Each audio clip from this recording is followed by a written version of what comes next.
announced this morning that I am suspending my campaign for president. I say this with a deep sense of gratitude for every single person who got in this fight, every single person who tried on a new idea, every single person who just moved a little in their notion of what a president of the United States should look like.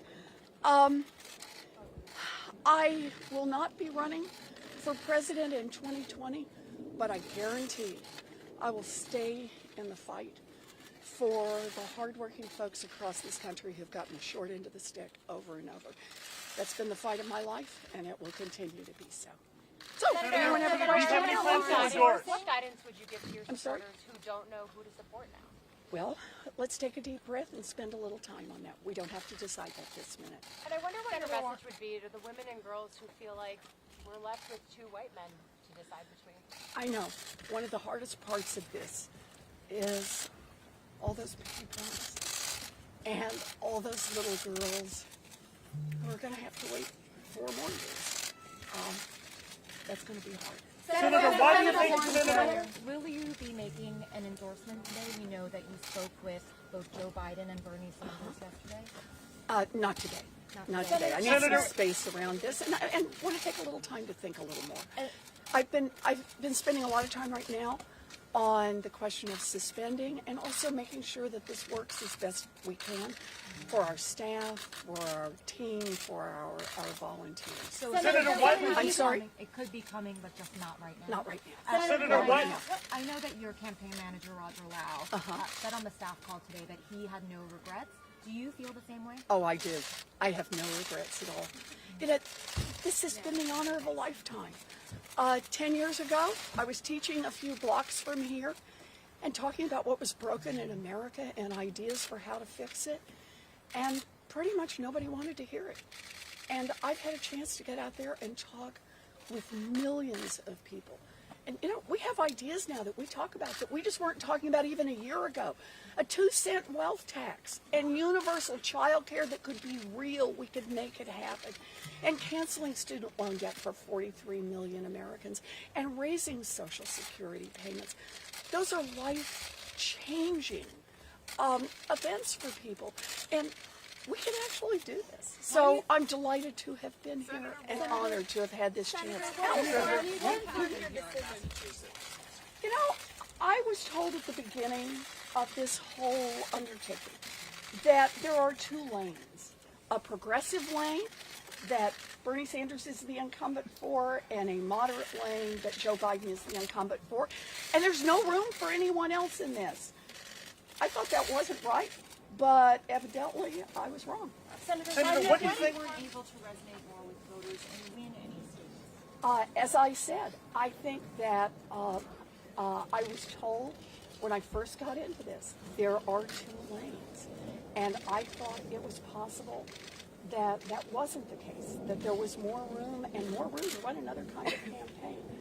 But evidently that wasn't the case. Senator, was it especially painful to lose your home state, Massachusetts? No, I am deeply grateful to the people of Massachusetts.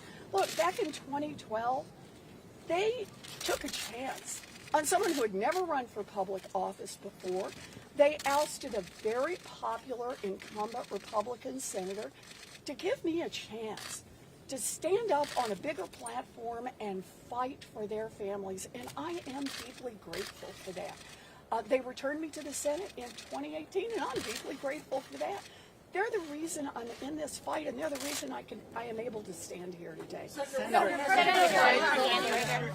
Annie. Hi, Senator Warren. 2 questions. Sure. I saw you vote 2 days ago for yourself. I did. Could you, 2 things, reflect a little bit about what that was like for you? And then the other question is, could you talk a little bit about the role that you think that gender played in So, it was, I stood at that voting booth and I looked down and I saw my name on the ballot.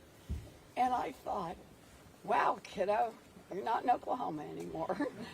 That it really was a moment of thinking about how my mother and dad if they were still here, would feel about this. I had gotten a long email from my nephew and how proud his dad, my brother, is, and how they were all had their plans to vote and had met other people. And it is. It's these long ties. But that moment standing in the booth, I miss my mom and my daddy. Gender in this race, you know, that is the trap question for everyone.